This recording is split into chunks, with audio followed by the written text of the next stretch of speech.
Hello, welcome to another video. This one is on the show that was on today, Vapnartak at York, Vapnartak 2023. I purposely haven't set out to do an overview of the show and take lots of videos. There's other folks who will do a much better job than me, so all this basically is to give a quick update, what I bought, few little thoughts on the show, and to go from there. I went down with Alex, as ever, really well attended. It's very well organised, and a good selection of traders and games.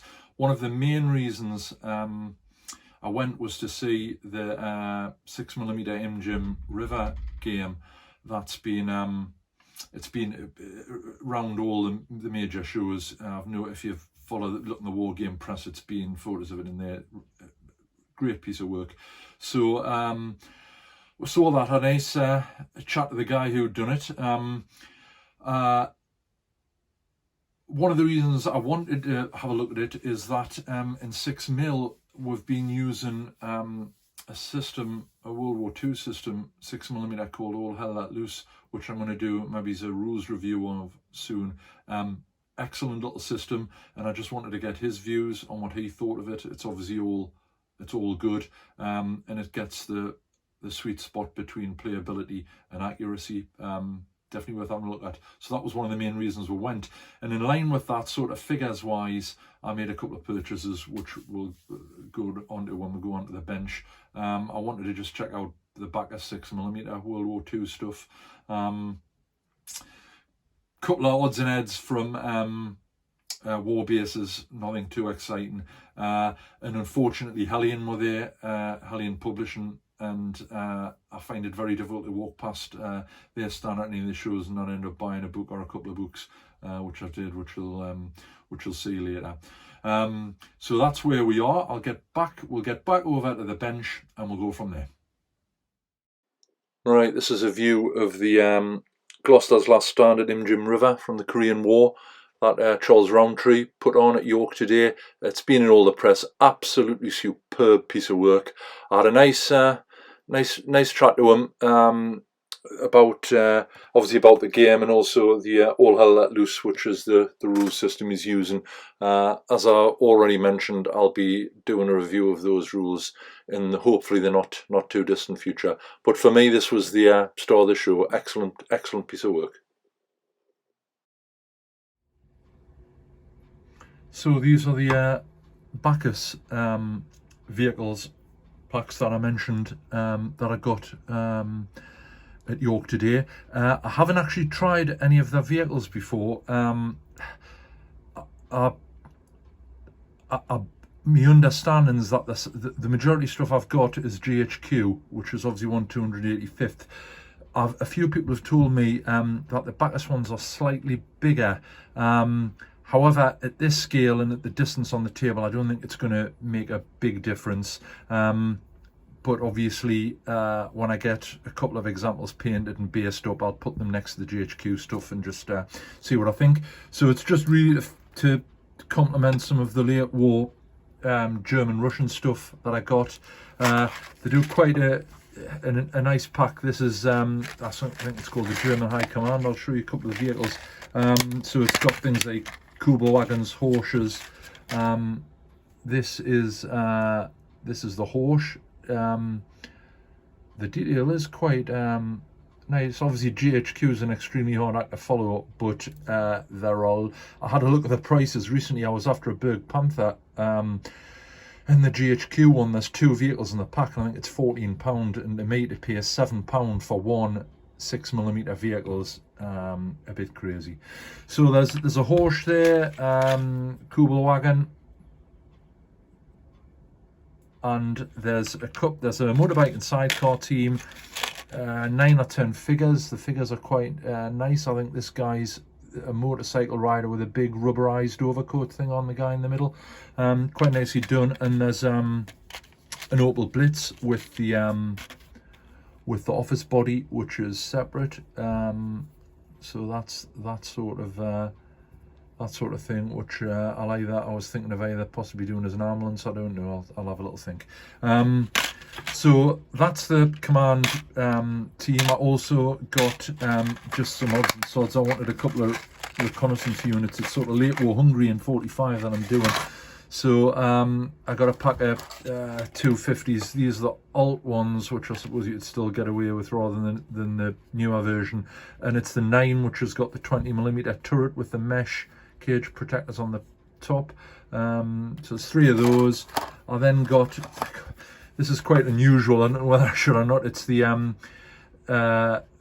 same turret but on the Panzer 38T chassis. I don't think there's many of them produced, but I'll do some research and see. So I've got a packet of them, a packet of 251 17s, which was the version with the 2cm flak on, and Buckshee pack of Pak 40s, which always come in handy, and also for the Russians got a pack of 76mm anti-tank guns. So figures wise, that's actually all I bought. I'll do a video. I picked up a couple of books from Hellion. Hellion are there, and obviously, as regulars will know, I find it very difficult to resist their books. But more of that and on. In the background here, you can see the how I'm progressing with the 28mm Falcon stuff. I'll get a couple of figures on. This was sort of the test figure that I did. The lighting's not ideal in here. We're still in the shed, unfortunately. But I've managed to do some work on the GPMG gunner. He's got his trim and mile pants on, and the rest of the section are here. So works progressing with those. Okay, so that's where we are with figures at the moment. Right, the other purchase at Vapnartak at York today, a couple of the really excellent Hellion books, volume 2 and 3 on the Lebanese Civil War. This volume 1, which I got a little while ago, that covers I think 1970 to 1978, what was happening then. Obviously volume 2, 78 to 81, and volume 3, basically the start of Operation Peace for Galilee, the Israeli invasion of Lebanon in June 1982. You're probably sick of us saying it, but I just cannot rate these books highly enough. Hellion, really reasonably priced. Absolutely tons of information in, loads of good photographs, nice plates in the center, really good, really high quality, excellent stuff. In particular, this volume, which I think's really relatively new, virtually lots of colour photos, virtually colour throughout. Excellent information. There's some really good stuff in here. That's actually a copy of the final order for Peace for Galilee, obviously in Hebrew. Really unusual stuff, and the text's always excellent. Again, really nice colour plates in the centre, bang up to date stuff. It's Tom Cooper who does the aircraft plates. I'm not sure who's done the AFEs, but really nicely done. Just absolutely tip top, and for the price, you can't get vexed. They really are really nice. So definitely highly recommended. And I'm just looking forward to volume 4, which will obviously be covering the bulk of Peace for Galilee. Right, so there we are. Excellent show, really well organised. The majority of wargamers in the northeast, I think, are obviously northeast of England, I should say, are obviously aware of it. But it's definitely worth going to, and it's a nice start of the new year.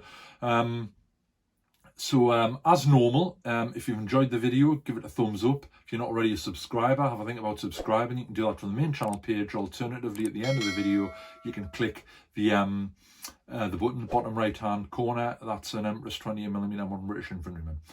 Progressing from here, we had actually when we were at the show, I had a phone call from the company who are doing the Wargames room in the back garden, and it looks like we might be getting delivery in the first week of March, which is a bit sooner, quite a bit sooner than what we're expecting, so that's really good.